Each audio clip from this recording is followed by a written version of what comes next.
The overhead lights dimmed as Flight 447 prepared for departure from Chicago O'Hare. Sarah Mitchell settled into seat 3B, her worn leather Bible tucked into the seat pocket in front of her, alongside the in-flight magazine she wouldn't read. Outside the small oval window, the October sky had already surrendered to darkness, thick clouds obscuring what little remained of the autumn sunset. She exhaled slowly, trying to release 3 days of accumulated tension. Her mother's hospital room in Chicago still lingered in her mind. The sterile smell, the rhythmic beeping of monitors, her mother's frail hand in hers. Stage 3 breast cancer. The doctors were optimistic, but Sarah had learned that optimism in hospitals often wore a fragile mask. "Please return your seats to their upright position," a flight attendant announced, her voice practiced and pleasant. Sarah straightened, fastening her seatbelt with hands that still trembled slightly. She'd been in New York for only 6 weeks, a new third-grade teacher at PS 112 in Queens. The apartment in Astoria was small, the subway commute exhausting, but it was hers. A fresh start, a chance to prove that her faith wasn't just Sunday morning words, but something that could sustain her through real life. The engine's roar intensified as the plane taxied toward the runway. Sarah closed her eyes, beginning her familiar pre-flight prayer, when a sound made her pause. Whimpering. Quiet, but desperate, like an animal caught in a trap. She opened her eyes and glanced across the narrow aisle. 1 row ahead, in seat 2A, a man sat rigid, his fingers white-knuckled around the armrests. Even from behind, Sarah could see the tension in his shoulders, the way his head bowed forward as if bracing for impact. The plane accelerated, pressing passengers back into their seats. The man's breathing became audible. Short, sharp gasps that spoke of pure panic. Sarah's stomach tightened with concern. She'd seen anxiety before, had talked students through their fears, but this felt different, deeper, more primal. As the aircraft lifted off, climbing steeply into the turbulent October sky, the man began to pray. His voice was barely a whisper, but in the relative quiet of the cabin, Sarah could hear fragments. Padre nostro, che sei nei cieli. Italian. The Lord's Prayer in Italian, repeated like a mantra, interrupted by choked sobs. The woman in 2B, middle-aged, expensive jewelry absorbed in her phone, shot him an irritated glance and requested to move seats. A flight attendant accommodated her quickly, leaving the seat beside him empty. Sarah watched as other passengers pointedly ignored him, turning away, putting in earbuds, disappearing into their own worlds. The modern reflex. Someone else's crisis is someone else's problem. But Sarah couldn't look away. The plane hit a pocket of turbulence, dropping suddenly before recovering. Several passengers gasped. The man in 2A let out a strangled cry, crossing himself repeatedly, his entire body shaking. "Lord, what do you want me to do?" Sarah prayed silently. "I don't know this man. I don't speak Italian. I'm exhausted and scared myself." But the prompting wouldn't leave her. That small, insistent voice that had guided her through every major decision in her 28 years. Go to him. Sarah unbuckled her seatbelt, waiting for the seatbelt sign to turn off. The moment it did, she stood on unsteady legs and crossed the aisle. "Excuse me," she said softly, gesturing to the empty seat beside him. "May I sit here?" The man's head snapped up. His face shocked her. Not just the fear etched into every line, but the exhaustion beneath it. His eyes were red-rimmed and hollow, his expensive suit wrinkled and damp with sweat. He looked like he hadn't slept in days, maybe longer. "No," he said, his accent thick. You should stay away from me." "I don't think I should," Sarah replied gently, already sliding into seat 2B. "You look like you could use some company." Up close, she could see more details. He was perhaps in his mid-40s, with Mediterranean features and graying hair that might have been neatly styled yesterday but now stuck to his forehead. His hands trembled violently, and his breathing remained shallow and quick. "You don't understand," he whispered, glancing around the cabin as if expecting to find someone watching. It's not safe to be near me." "Well, we're on a plane at 15,000 feet, Sarah said, forcing a small smile. "I think we're all in the same boat right now. Or the same plane, I suppose." He didn't laugh. Instead, fresh tears spilled down his cheeks. "I'm already dead," he muttered in English, then switched back to Italian, words tumbling out in a frantic stream she couldn't follow. Sarah reached into her pocket and pulled out a small packet of tissues, offering them. He stared at them as if they were some exotic object, then took them with shaking hands. "My name is Sarah," she said. "What's yours?" For a long moment, he didn't answer. Then, so quietly she almost missed it. "Marco. Marco Sebastiani. It's nice to meet you, Marco." She kept her voice calm, the same tone she used with frightened children. "Can you tell me what's wrong? Are you afraid of flying?" He laughed, a bitter, broken sound. "I wish it was only that." He wiped his face roughly with the tissues. I wish it was only that." The plane shuddered through another band of turbulence. Marco's fingers dug into the armrest again, his knuckles threatening to break through the skin. Without thinking, Sarah placed her hand over his. "It's okay. We're safe. The pilots do this every day." "Safe," he repeated, the word hollow. "There's no safe. Not for me. Not anymore." "Marco," Sarah said firmly, waiting until his wild eyes met hers. "I don't know what you're going through, but I know you're terrified. And I know that God sees you right now. He sees your fear." "God?" Marco's face crumpled. "God should look away from me. I've done terrible things. Unforgivable things." "Nothing is unforgivable," Sarah said, surprised by the conviction in her own voice. "That's the whole point. That's what mercy means. You don't know," he whispered. "You don't know what I am, what I've been part of. You're right, I don't know. But I know you're suffering. And I know that right now, in this moment, you need help." She squeezed his hand gently. "Would you let me pray with you?" Marco's eyes widened. For several seconds, he just stared at her, as if trying to determine whether she was real. Then slowly, he nodded. Sarah bowed her head, keeping her hand over his. "Father, we come to you now with honest hearts. You see Marco's fear and pain. You know his burdens even when he can't speak them. I ask that you would give him peace right now, peace that doesn't depend on circumstances, but peace that comes from knowing you're present even in the storm. Calm his heart. Remind him that your mercy is bigger than any mistake, any regret, any fear. Help him feel your presence here now, at 15,000 feet. In Jesus' name, amen."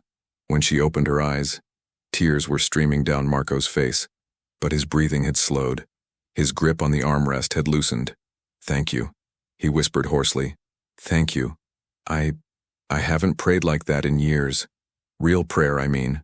Not just panic." "When did you stop?" Sarah asked. "When I started working for them." His voice turned bitter. "When I made my deal with the devil and called it a career." Sarah wanted to ask what he meant, but something held her back.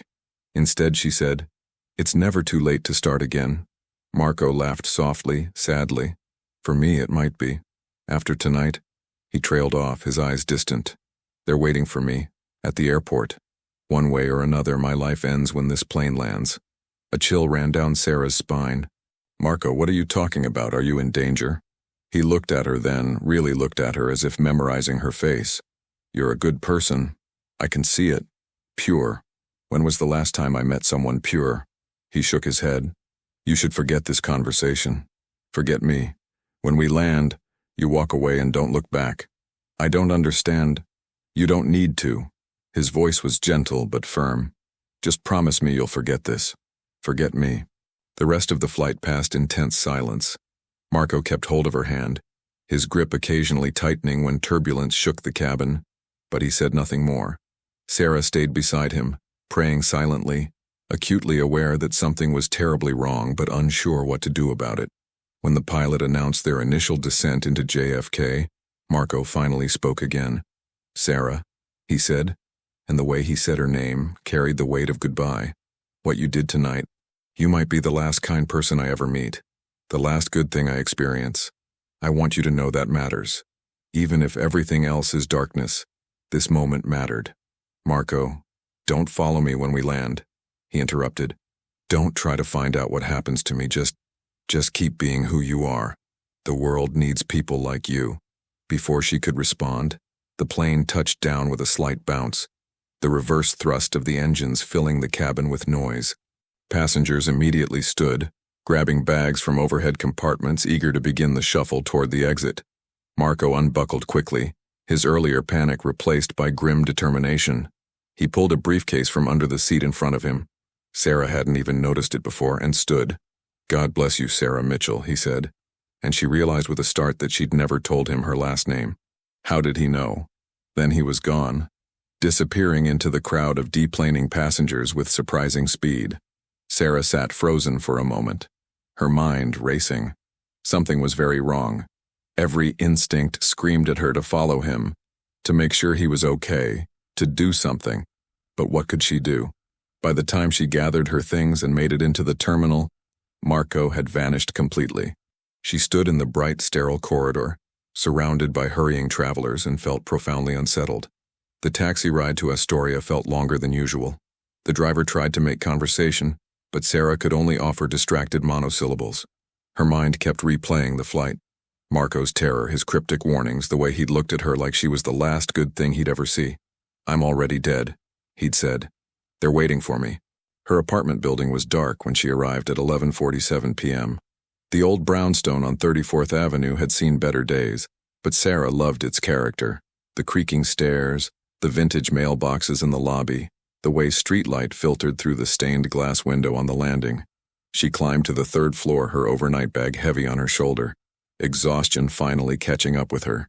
Inside her apartment, she dropped everything by the door and went straight to the small kitchen to make tea. While the water heated, she changed into pajamas and tried to calm her mind. Marco was probably fine. Maybe he'd been exaggerating his danger. Maybe it was just anxiety, and she'd let his panic infect her own thoughts. But she couldn't shake the feeling that something terrible was unfolding. Before bed, Sarah knelt beside her mattress, a habit from childhood she'd never broken, and prayed, "Lord, I don't know what Marco is facing, but you do.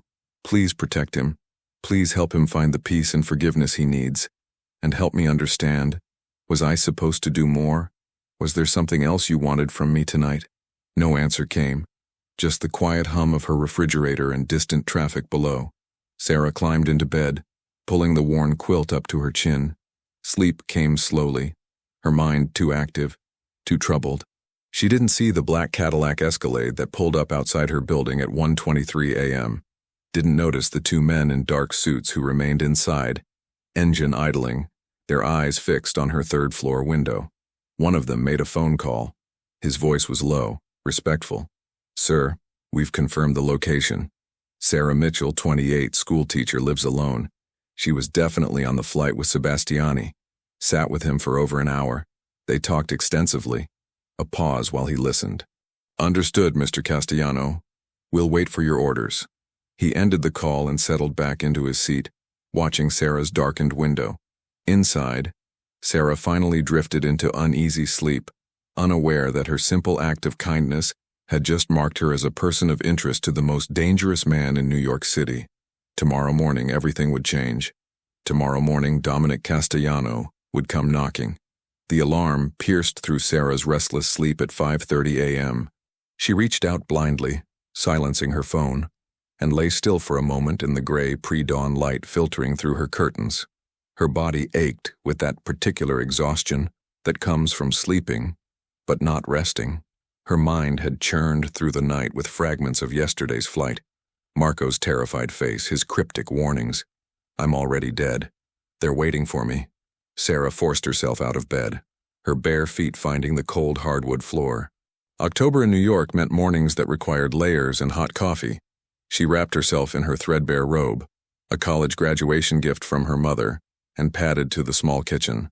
The apartment was exactly as she'd left it, modest, clean, decorated with the careful economy of someone who'd moved across states on a teacher's salary. A cross hung above the doorway. Scripture verses on handwritten cards dotted the refrigerator. Books stacked on every available surface. Lesson plans, children's literature, devotionals. A battered copy of Dostoevsky's The Brothers Karamazov she'd been trying to finish for months. While the coffee maker gurgled to life, Sarah went through her morning routine. She opened her Bible to the Psalms, her usual starting place, but found her eyes drifting across the words without comprehension. Finally, she closed it and simply prayed aloud in the silence of her kitchen. "Father, I can't stop thinking about Marco. I don't know if he's okay. I don't know if I helped or made things worse. Please, please watch over him and help me focus today. My kids need me present, not distracted." The coffee finished brewing. Sarah poured a cup, cradling it in both hands, letting the warmth seep into her palms. Outside, Astoria was beginning to wake. The distant rumble of the N train, early morning traffic on Steinway Street, the Korean grocery on the corner raising its security gate with a metallic rattle. She showered quickly, the hot water helping to ease muscles tight with tension. As she dressed for work, simple navy slacks, a cream-colored blouse, cardigan against the morning chill. She tried to reconstruct yesterday's conversation with Marco, looking for clues she might have missed. When I started working for them, when I made my deal with the devil, who were they? What kind of work required making deals with the devil? Her imagination supplied possibilities. Corporate corruption, maybe organized crime, something that made a man believe his life would end the moment his plane touched down. Sarah was brushing her teeth when the knock came. 3 heavy, authoritative thuds that made her freeze mid-brush, foam still in her mouth. She glanced at her phone. 6:47 a.m. Her principal sometimes called early, but no one came to her door at this hour. Her neighbors kept to themselves. The landlord always called first. Another knock, harder this time, more insistent. Sarah rinsed her mouth quickly, her heart rate accelerating. She crept to the door, avoiding the creaky floorboard near the bookshelf, and peered through the peephole. 2 men stood in the hallway. Both wore expensive suits, the kind she'd seen on businessmen in Manhattan but never in her building. Both had the rigid posture of military training or private security. The one in front was tall, broad-shouldered, with cold blue eyes that seemed to look directly through the door at her. "Ms. Mitchell," the tall one said, his voice deep and controlled. "We need to speak with you about last night's flight." Sarah's breath caught. Her hand moved instinctively to the chain lock, checking it was secure. Then she called through the door. "Who are you? How do you know where I live?" "My name is Vincent Romano," the man replied. "I work for someone who's very interested in your conversation with Marco Sebastiani. We just want to talk." Every instinct Sarah possessed screamed danger. "I'm calling the police," she said, pulling her phone from her pocket. "Ms. Mitchell, please don't do that." Vincent's tone remained calm, almost gentle. "We're not here to hurt you, we just need information. Marco worked for my employer and he's missing. You may have been the last person to speak with him. 5 minutes of your time, that's all we're asking." "I don't know anything," Sarah said, her thumb hovering over 911. "We barely talked, I just prayed with him because he was scared." Vincent exchanged a glance with the second man, who remained silent, his hand resting near his jacket in a way that made Sarah's stomach turn. "Were they armed?" "Mr. Castellano would like to speak with you personally," Vincent said. "He's on his way up now." "I don't care who." "Wait, who?" Sarah's mind raced. Castellano. The name triggered something, a memory from her first weeks in New York, her fellow teachers gossiping in the break room about neighborhood politics and crime. "The Castellanos run everything in this borough. Construction, shipping, half the unions, you don't cross them." "Oh God. Oh God, no." Heavy footsteps echoed in the stairwell. Someone climbing slowly, deliberately, not rushed, but inexorable. Sarah's hands began to shake. "Ms. Mitchell," Vincent said quietly, "I know you're frightened, but Mr. Castellano doesn't hurt innocent people. He just wants to understand what happened to Marco. Please, let us in peacefully. The alternative is breaking down your door, and neither of us wants that." Sarah's mind whirled. Call the police, but what would she say? Men are knocking on my door. By the time officers arrived, these men could... What? What did men like this do? The footsteps reached her floor. Through the peephole, Sarah watched as a third man came into view, and despite her terror, she couldn't help but stare. Dominic Castellano didn't look like a criminal, at least, not like the criminals in movies. He was tall, over 6 feet, with dark Italian features and salt and pepper hair styled with casual precision. His suit was immaculate, navy blue with subtle pinstripes, probably worth more than Sarah's monthly salary. But it was his face that held her attention. Sharp cheekbones, a strong jaw, and eyes that were simultaneously cold and intensely intelligent. He carried himself with the absolute confidence of a man who'd never been denied anything in his life. He stopped in front of her door, and when he spoke, his voice was surprisingly quiet, almost respectful. "Ms. Mitchell, my name is Dominic Castellano. I apologize for the early hour and the intrusion, but I need to speak with you about Marco Sebastiani. It's extremely important. I already told your men, I don't know anything. Then it will be a very short conversation. A hint of steel entered his tone. But it will happen. The question is whether we do this the easy way or the hard way. Sarah's hands trembled as she fumbled with the chain lock. What choice did she have? Scream? Call the police and hope they arrived before these men broke through? Her neighbors were elderly, wouldn't hear or wouldn't help. She was alone. The chain slid free. She opened the door 6 inches, keeping her body behind it. Dominic's eyes met hers, and she saw him assess her in that single glance. Her fear, her defiance, her vulnerability, everything. "Thank you," he said simply, then gestured to Vincent, who stepped forward and gently but firmly pushed the door open. Sarah stumbled back as all 3 men entered her small apartment. In the confined space, they seemed enormous, their presence filling every corner. The silent bodyguard immediately moved to the window, checking the street below. Vincent positioned himself near the door. Dominic stood in the center of her living room, his gaze moving methodically across her belongings. The crosses, the Bible on her coffee table, the children's artwork taped to her refrigerator. "You're a teacher," he observed. "3rd grade, PS 112 in Queens. You've been in New York for 6 weeks. Before that, you taught in Chicago. Your mother is currently undergoing treatment for breast cancer at Northwestern Memorial Hospital." Sarah's blood ran cold. "How do you—" "It's my business to know things."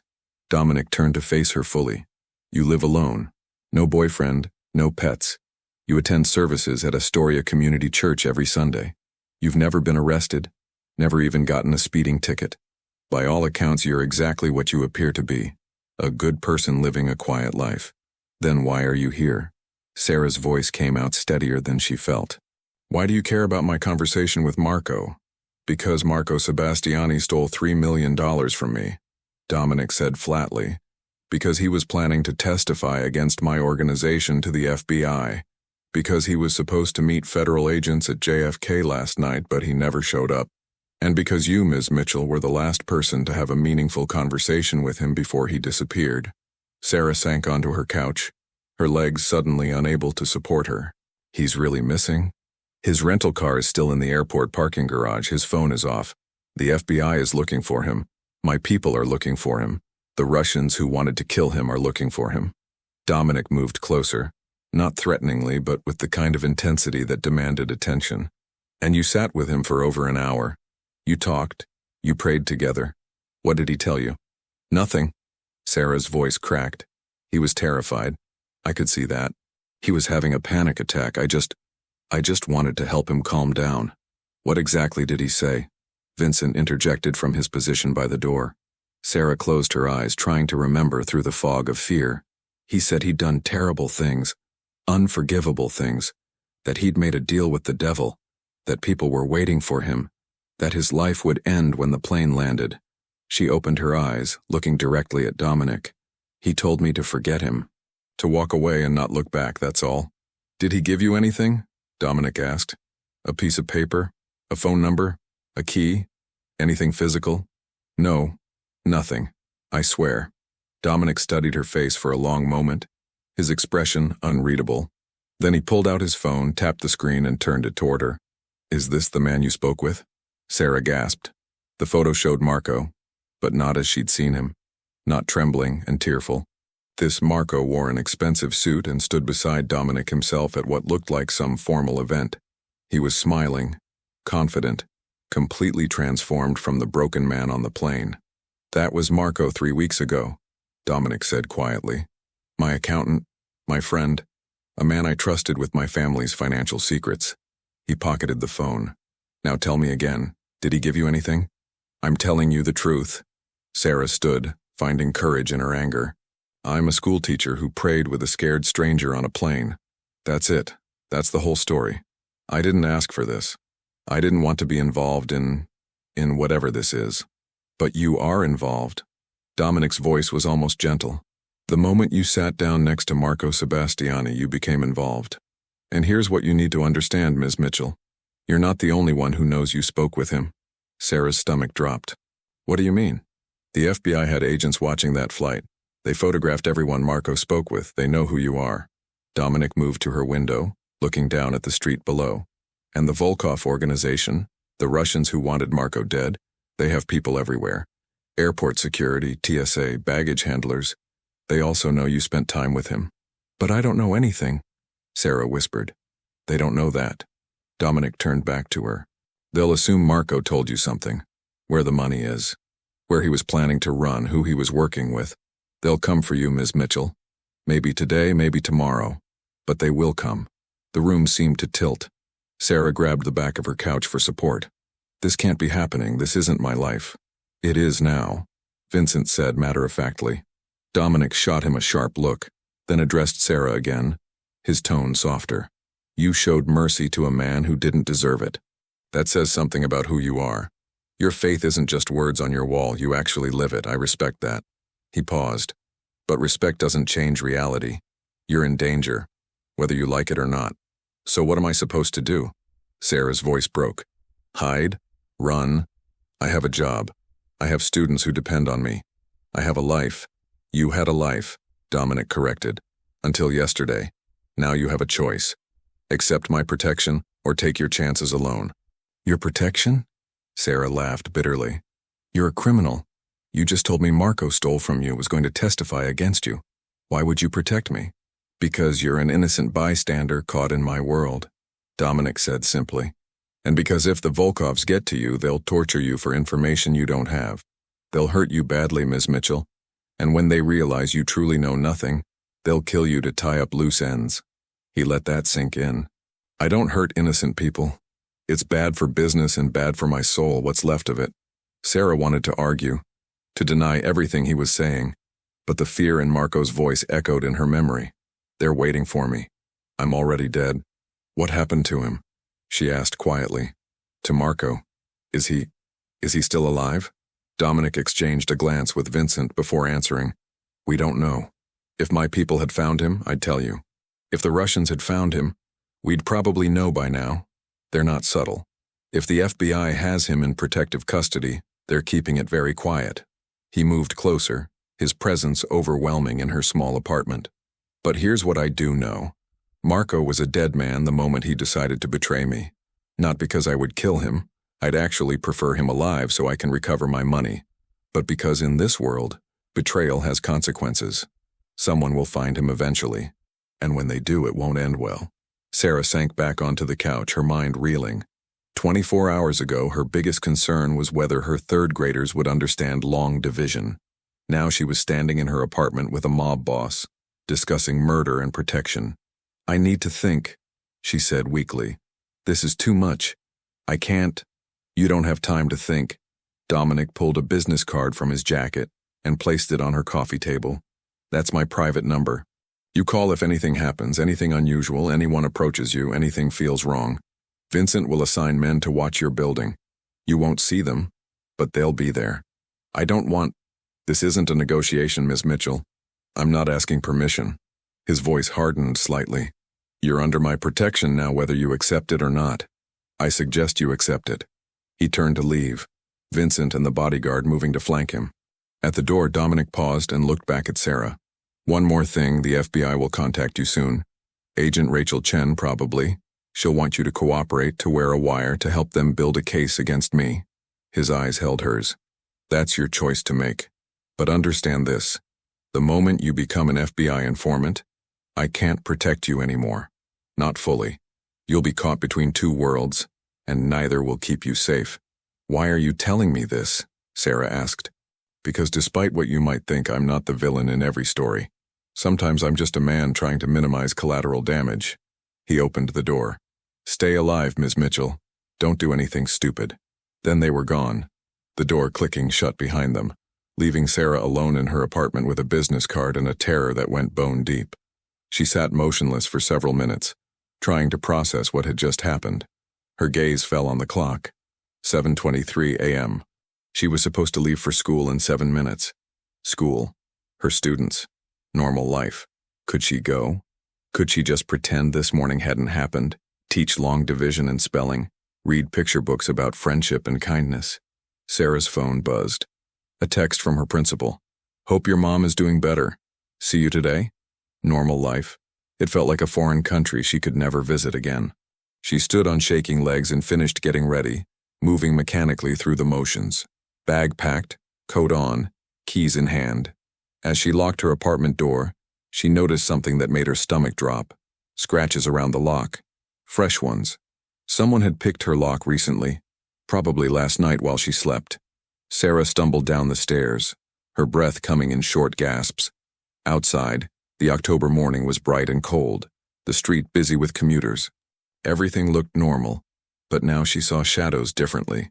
That man reading a newspaper at the bus stop, was he watching her? The woman in the parked Honda, was she really on her phone or taking photos? Paranoia wrapped around Sarah like a second skin as she walked the 3 blocks to the subway station. She didn't notice the black Escalade parked across the street, Vincent Romano behind the wheel, his eyes following her progress.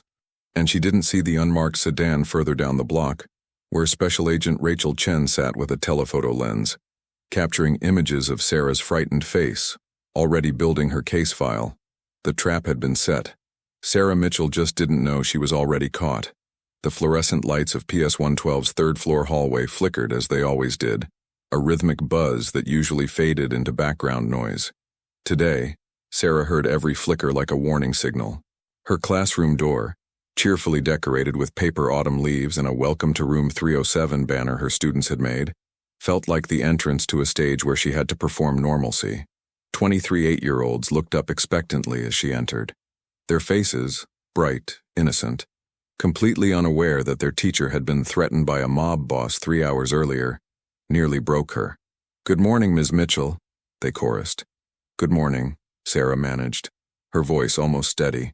She set her bag down, turned to write the day's agenda on the whiteboard, and realized her hand was shaking too badly to hold the marker properly. "Ms. Mitchell?" Aisha, one of her brightest students, raised her hand. "Are you okay? You look sick." "I'm fine, sweetie, just tired." Sarah forced a smile. "Let's start with morning meeting. Everyone to the carpet." The day crawled forward with agonizing slowness. Sarah taught fractions, supervised recess, read aloud from Charlotte's Web, corrected spelling tests, all while her mind replayed the morning on an endless loop. Dominic's cold assessment, Vincent's subtle threats, the scratches on her lock. Someone searched my apartment while I slept. During lunch duty in the cafeteria, Sarah stood by the windows overlooking 34th Avenue. From here, she could see the street, the parked cars, the flow of pedestrians. And there, across from the school, a black Escalade she didn't recognize. As she watched, a man in a dark suit emerged from a bodega with a coffee, then returned to the vehicle. Dominic's protection, or surveillance, maybe both. Sarah, her colleague Miguel, appeared beside her, his friendly face creased with concern. Miguel taught 5th grade and had befriended her during her first week. "You okay? You've been staring out that window for 5 minutes." "Sorry, just distracted." Sarah turned away from the window. "Rough morning. Your mom." She'd forgotten her cover story, that she'd been visiting her sick mother. "Yeah, just worried about her." Miguel squeezed her shoulder sympathetically. "If you need to talk, I'm here.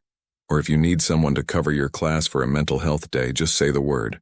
"Thanks, Miguel. I appreciate it." But as he walked away, Sarah felt the isolation close around her like a fist. She couldn't talk to Miguel. Couldn't talk to anyone. What would she say? "A mafia boss visited my apartment this morning because I prayed with his accountant on a plane." The afternoon dragged on. Sarah's students worked on a social studies project about community helpers, police officers, firefighters, teachers. The irony wasn't lost on her. What did you tell children about staying safe when the people who were supposed to protect you might be the ones you needed protection from? At 3:15, the dismissal bell rang. Sarah walked her students to the pickup area, ensured each child found their parent or guardian, then trudged back to her classroom to gather her things. Her phone buzzed. Unknown number. "Don't go home yet. Coffee shop on 31st and Steinway. Come alone. Important. RC." Sarah stared at the message, her pulse quickening. RC? She didn't know anyone with those initials. Another threat? A trap? She should ignore it. Go home, lock her door, call. Who? Dominic? The police? But curiosity and desperation won. 30 minutes later, Sarah pushed open the door of the Grecian coffee house, a small cafe she'd passed dozens of times but never entered. The smell of strong coffee and baklava enveloped her. A woman sitting alone in the back booth looked up and made eye contact. She was Asian American, late 30s, dressed in business casual attire, professional, authoritative. She gestured for Sarah to join her. Sarah approached cautiously, sliding into the booth across from the stranger. "Ms. Mitchell, thank you for coming." The woman extended her hand. "Special Agent Rachel Chen, FBI. I'd show you my badge, but I'd rather keep this discreet." Sarah's heart hammered. "You're FBI? Organized Crime Task Force."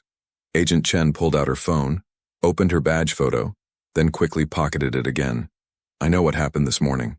Dominic Castellano and Vincent Romano visited your apartment at 6:47 a.m. They stayed for approximately 18 minutes. Then they've had surveillance on you all day. You've been watching me?" Sarah's voice rose slightly. An elderly Greek man behind the counter glanced their way. She lowered her voice. "Everyone's been watching me. We've been watching Castellano for 3 years." Agent Chen leaned forward. "Marco Sebastiani was cooperating with our investigation. He was going to testify about money laundering, racketeering, at least 2 murders. We had agents waiting for him at JFK last night. He never showed." Sarah's mouth went dry. "Is he dead?" "We found his body this morning." Agent Chen's face remained professionally neutral, but Sarah saw the flash of frustration in her eyes. "New Jersey marshlands, single gunshot to the head, execution style. We believe Castellano's people intercepted him before he could reach us." The room tilted. Sarah gripped the edge of the table. "Oh God. Oh God, Marco. You were one of the last people to see him alive." Agent Chen pulled out a tablet, swiped through several photos. "Airport security footage shows you sitting with him for over an hour. You talked extensively. What did he tell you?" "Nothing. I keep saying this. I don't know anything." Sarah's voice cracked. "He was having a panic attack. I'm a teacher. I help people. That's all it was. Ms. Mitchell, I understand you're scared, but you need to understand the gravity of this situation." Agent Chen swiped to another photo. This one showed Dominic entering Sarah's building that morning. Dominic Castellano is one of the most dangerous men in New York. He runs narcotics through the ports, controls half the construction unions, and has at least 15 murders tied to his organization that we can't prove. He doesn't make social calls to school teachers unless there's a reason. "He thinks I know where Marco hid his money," Sarah said quietly. $3 million. "He thinks Marco told me something." "Did he?" "No." Sarah looked Agent Chen directly in the eye. "I swear on everything I believe in. Marco told me nothing except that he was scared and that he'd done terrible things, that's it." Agent Chen studied her for a long moment. "I believe you, but here's the problem. Castellano doesn't believe you, and neither do the Russians." "The Volkovs," Sarah whispered, remembering Dominic's warning. "You know about them?" "Castellano mentioned them this morning, said they'd come for me, torture me for information I don't have. He's not wrong." Agent Chen closed her tablet. "The Volkov organization is brutal. They're not bound by the same rules Castellano follows.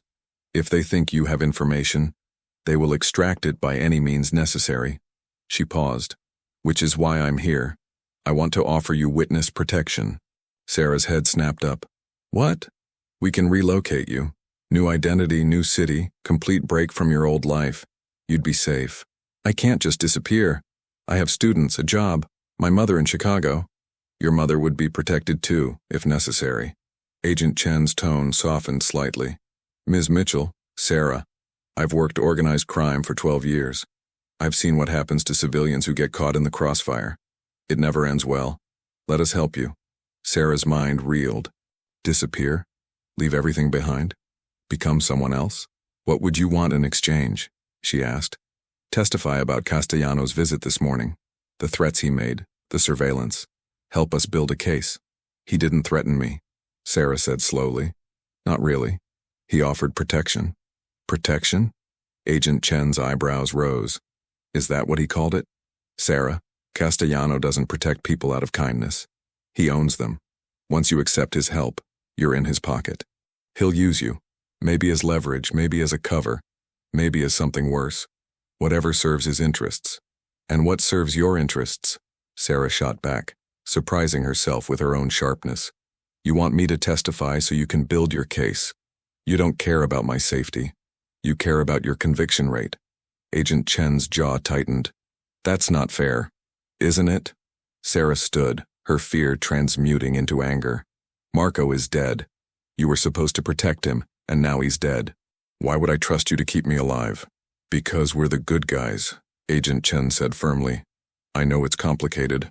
I know the system isn't perfect, but we're trying to stop men like Castellano from destroying lives. Don't you want that too? Sarah grabbed her bag. I want to go home. I want my boring life back. I want to teach third grade and not think about murder and money laundering and... Her voice broke. I just want this to be over. It won't be over until Castellano is behind bars. Agent Chen stood as well, pulling a business card from her wallet. My number. When you're ready to do the right thing, call me, before it's too late. Sarah took the card automatically, then pushed past Agent Chen and out of the cafe into the cold October afternoon. The walk to the subway felt surreal. Every face in the crowd seemed suspicious. Every car that slowed near her sent adrenaline spiking through her system. By the time she reached her building, Sarah was practically running. She took the stairs two at a time, fumbled with her keys, and finally burst into her apartment, slamming the door behind her and engaging both locks. Silence. Safety. Solitude. Sarah dropped her bag and leaned against the door, sliding down until she sat on the floor, her head in her hands. Silent sobs racked her body. Marco is dead. Marco, who I prayed with, who held my hand, who thanked me for being the last good thing he'd experience. Dead. A soft knock made her jump. She scrambled to her feet, terror flooding back. Ms. Mitchell? Vincent's voice, muffled through the door. It's Vincent Romano. I need to speak with you. It's urgent. Sarah didn't move. Go away. There was an incident. You need to come with me. I'm not going anywhere with you. Ms. Mitchell, please. Something in his tone, genuine concern, made her hesitate. The FBI agent you met with this afternoon? Rachel Chen? She's dirty. Sarah's blood ran cold. What? She's on the Volkov payroll, has been for 2 years. Everything you told her she's already reported to them. They know you don't have information, which means you're now a liability to be eliminated. Vincent's voice dropped lower. They're coming for you tonight, probably within the hour. You need protection. Real protection. Please open the door. Sarah's mind spun. Was he lying? Was this another manipulation? But the fear in Marco's voice echoed again. They're waiting for me. I'm already dead. She opened the door. Vincent stood with 2 other men, both armed. She could see the bulges under their jackets. His face was grim. Grab essentials. 2 minutes. We need to move now. Where are you taking me? Somewhere safe. Mr. Castellano's estate in Bronxville. I'm not going to his house. A crash from the parking garage below, breaking glass, shouting in Russian. Vincent's expression hardened. Out of time. Move. Now. One of his men grabbed Sarah's arm, pulling her into the hallway. Another led the way down the back stairs as the sounds of violence escalated below. Gunshots, screaming, car alarms. Sarah stumbled down the stairs, her mind blank with shock, barely processing what was happening. They burst through the back exit into an alley where a black SUV waited, engine running. Vincent shoved her into the back seat, sliding in beside her. The vehicle peeled out before the door even closed, taking corners at speeds that threw Sarah against the door. Through the rear window she saw her building, saw men in dark clothing running, saw muzzle flashes, saw her neighbors fleeing in terror. What have I done? She whispered. What have I done? Vincent was on his phone. We have her. Building was hit. Volkov team, at least 6 operatives. Yes, sir. Heading to you now. He ended the call and looked at Sarah. Blood trickled from a cut above his eyebrow. He'd been grazed by something. You're safe now. Mr. Castellano will explain everything. But Sarah felt anything but safe. She'd just witnessed a gun battle in her apartment building. She was in a car with armed criminals, speeding toward a mob boss's mansion. Marco's words haunted her. You don't know what you've just done. Now she understood. Her simple act of kindness on a plane had dragged her into a war she didn't understand. Between people who didn't value human life, in a world where mercy was weakness and compassion was liability. As the SUV merged onto the highway heading north, Sarah closed her eyes and prayed. Prayed for protection, for wisdom, for a way out of this nightmare. But deep down, she knew the truth. There was no way out, only through. And the path ahead led straight into the heart of Dominic Castellano's empire. The Castellano estate materialized through the darkness, like something from another world. Set back from the tree-lined streets of Bronxville, behind iron gates and manicured hedges, the mansion was all old money elegance. Stone facade, tall windows glowing with warm light, a circular driveway where the SUV finally stopped. Sarah hadn't spoken during the 40-minute drive. Shock had given way to numbness, then to a strange clarity. She was alive. Whatever chaos had erupted at her building, she'd survived it. For now. Vincent opened her door. This way. She stepped out on unsteady legs. The October night was colder here, the air cleaner than in Queens. No traffic sounds, no subway rumble, just the rustle of leaves and distant sound of a dog barking. The front door opened before they reached it. A woman stood silhouetted in the doorway, older, perhaps late 60s, with silver hair pulled into an elegant bun. She wore a simple dress and cardigan, but carried herself with the bearing of someone accustomed to authority. "Vincent, what happened to your head?" Her accent was thick Italian, her concern genuine. "Just a scratch, Mrs. Castellano. Nothing serious." Mrs. Castellano's gaze shifted to Sarah, and her expression transformed from worry to warm welcome. "And you must be the young woman my son spoke of. Come in, come in. You look frozen, child." Sarah found herself ushered into a marble foyer that belonged in a museum. A crystal chandelier hung overhead. Oil paintings lined the walls. Some looked like genuine old masters. A curved staircase swept up to the second floor. "Maria," Vincent said respectfully, "is Mr. Castellano in his study? He's been expecting you." Maria Castellano took Sarah's arm with surprising gentleness. "But first, this girl needs hot tea and a moment to breathe. Look at her, Vincent. She's trembling." "Mama, we have time for basic human decency." Maria's tone allowed no argument. She guided Sarah toward a sitting room off the main hall. "Come, dear, sit." The sitting room was warm, furnished with antiques that somehow felt comfortable rather than museum-like. A fire crackled in the fireplace. Maria disappeared briefly, returning with a tray holding a teapot and cups. "Chamomile," she said, pouring. "My mother's recipe. It will help with the shock." Sarah accepted the cup with shaking hands. The warmth seeped into her palms. She sipped. The tea was sweet, with hints of honey and something else, maybe lavender. Maria sat across from her, studying Sarah with eyes that were dark and intelligent, so much like her son's. "Vincent told us what happened. I'm sorry you were frightened." "Frightened?" Sarah's voice came out harsh, brittle. "People were shooting at my building. My neighbors, are they okay? Did anyone get hurt?" "My son will have that information, but I suspect the violence was contained quickly. Dominic is very careful about collateral damage." Maria sipped her own tea. "You're a teacher, yes? What grade?" The question was so normal, so mundane that Sarah almost laughed. "Third, 8-year-olds. Ah, a good age. Still innocent, still eager to learn, before the world teaches them to be cynical." Maria smiled. "I was a teacher too many years ago. In Sicily before I came to America." "You were a teacher?" Sarah couldn't hide her surprise. "You think a mafia boss's mother can't have been a teacher?" Maria's smile turned sad.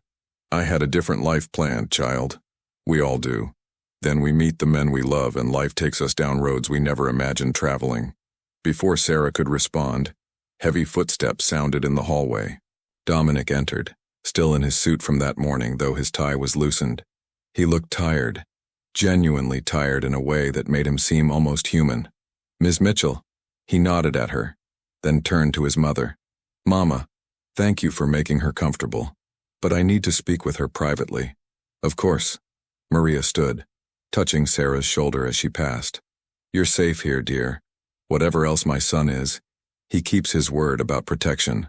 After she left, Dominic poured himself a glass of scotch from a crystal decanter on the sideboard.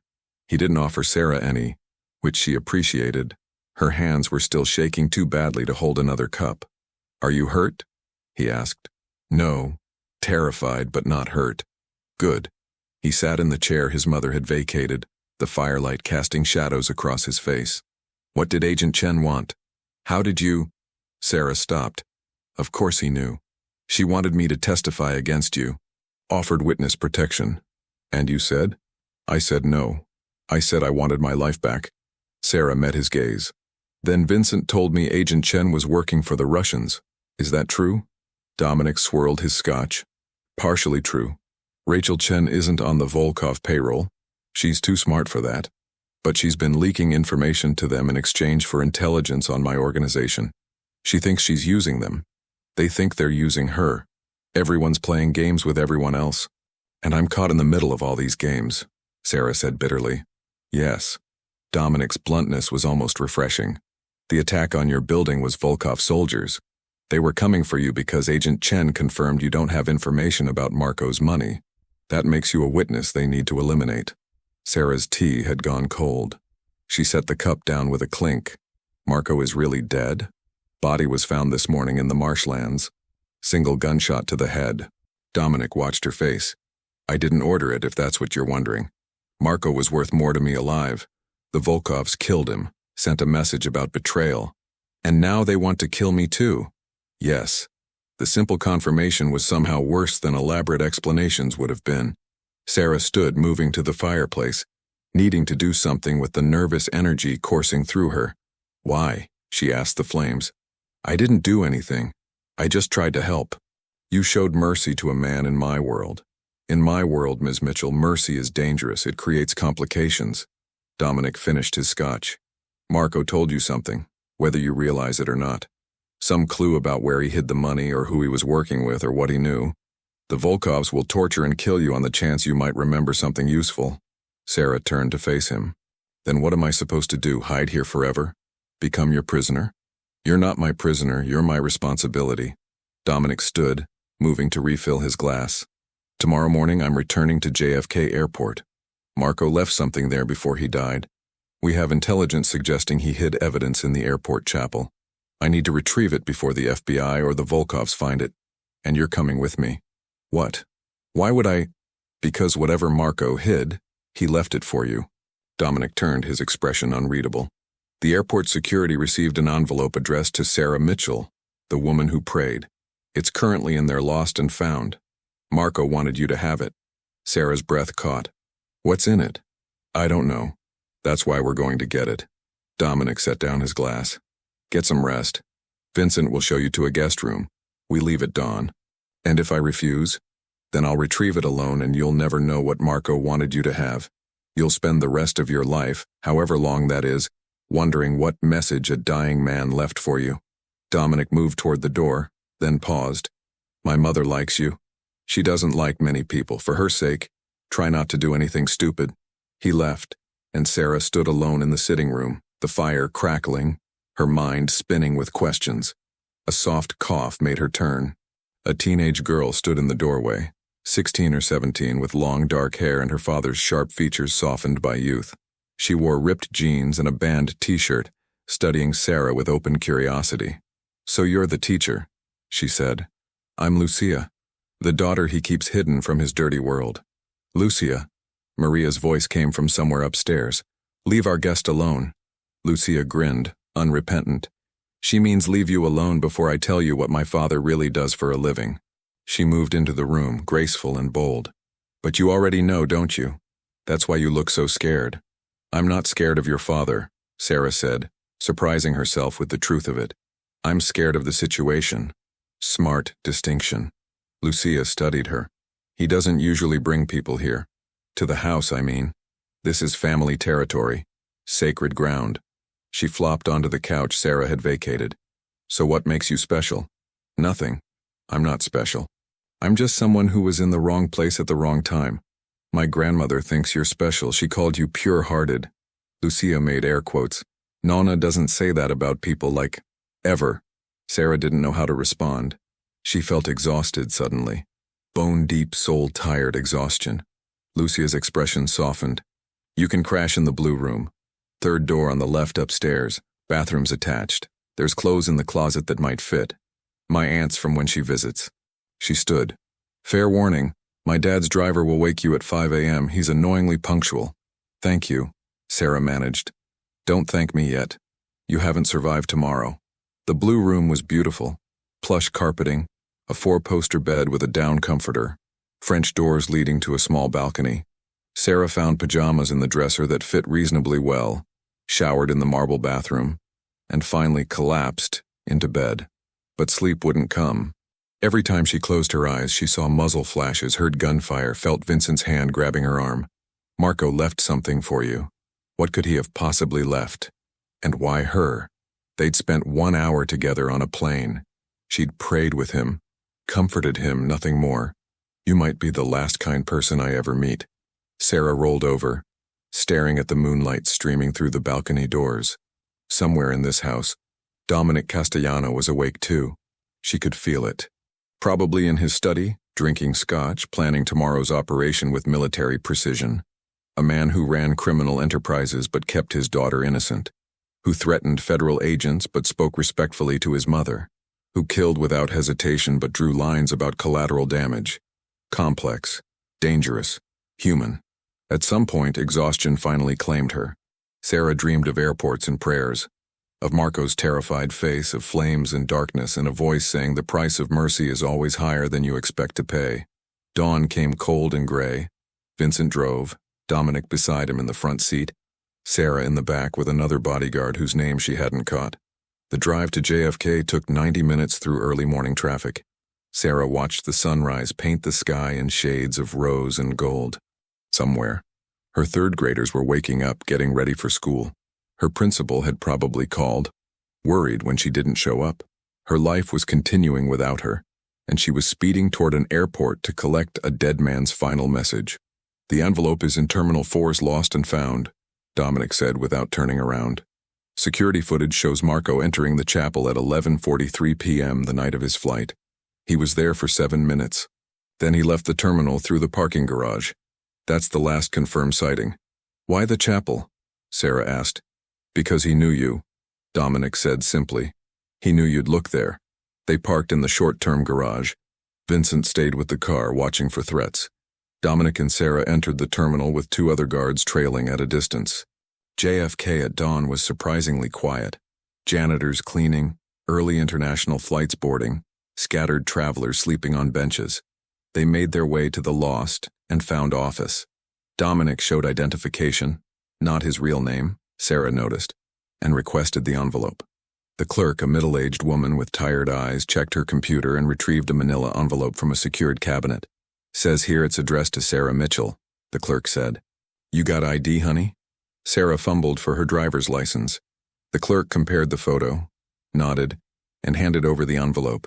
It was thin, lightweight. Sarah's name was written on the front in neat handwriting. No return address, no other marking. The chapel, Sarah said. I need to open it in the chapel. Dominic studied her face, then nodded. This way. The airport chapel was non-denominational. Simple wooden pews, soft lighting, symbols from multiple faiths adorning the walls. At this hour, it was empty. Sarah sat in the front pew. Dominic remained standing near the door, giving her space but maintaining vigilance. With trembling hands, Sarah opened the envelope. Inside was a single sheet of paper, folded once, and a small brass key. She unfolded the paper, Marco's handwriting slightly shaky. Sarah, if you're reading this, I'm already gone. I don't expect forgiveness. I don't deserve it. But I need you to know that your kindness on that flight meant something.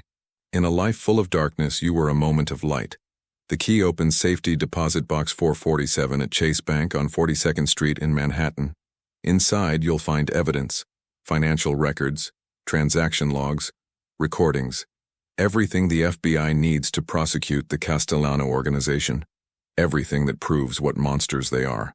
But you'll also find evidence against the FBI agents working with the Volkovs. Proof of corruption that goes all the way up the chain. And documents showing how the Volkovs launder money through legitimate businesses, hurting innocent people. I'm giving this choice to you because you're the only pure person in this whole mess. You decide what justice looks like. Turn it all in and watch everyone burn. The guilty and the innocent alike, because that's how the system works. Or destroy it, and let the monsters keep destroying lives. There's no right answer, Sarah. There's only the price of mercy. And mercy always costs more than we want to pay. I'm sorry I dragged you into this. I'm sorry I couldn't be the man you thought you were praying with. I'm sorry for everything. Thank you for showing me kindness. I died remembering there are still good people in the world. Marco Sarah's hands trembled as she lowered the letter. Dominic moved closer, reading over her shoulder. So that's where he hid it, Dominic said quietly. A safety deposit box. Smart. He left the choice to me, Sarah whispered. Why would he do that? Because he was dying and wanted to feel like some part of his death meant something. Dominic held out his hand. Give me the key. No. His eyes narrowed. Ms. Mitchell. No. Sarah stood, clutching the key. Marco left this to me. He made his choice, now I get to make mine. You don't understand what's in that box. The damage it could do. To you, you mean? Sarah faced him. The damage it could do to your organization, your family, your empire built on suffering. Dominic's expression hardened. Be very careful, Ms. Mitchell. You're under my protection. But that protection has limits. Then I guess I'm about to find out where those limits are. Sarah moved toward the chapel door. I'm going to that bank. You can come with me or try to stop me. Your choice. For a long moment they stood frozen. A teacher clutching a brass key. A mob boss calculating odds and consequences. Then Dominic laughed. A genuine, surprised sound. You have more courage than sense. That's going to get you killed. Maybe. But at least I'll die making my own choice instead of being everyone else's pawn. Fair enough. Dominic gestured to the door. After you, Ms. Mitchell. Let's see what Marco thought was worth dying for. They emerged from the chapel into the terminal, and Sarah felt the weight of the key in her palm. Light as a feather, heavy as the world. Whatever was in that safety deposit box would change everything. The only question was whether she had the courage to face it.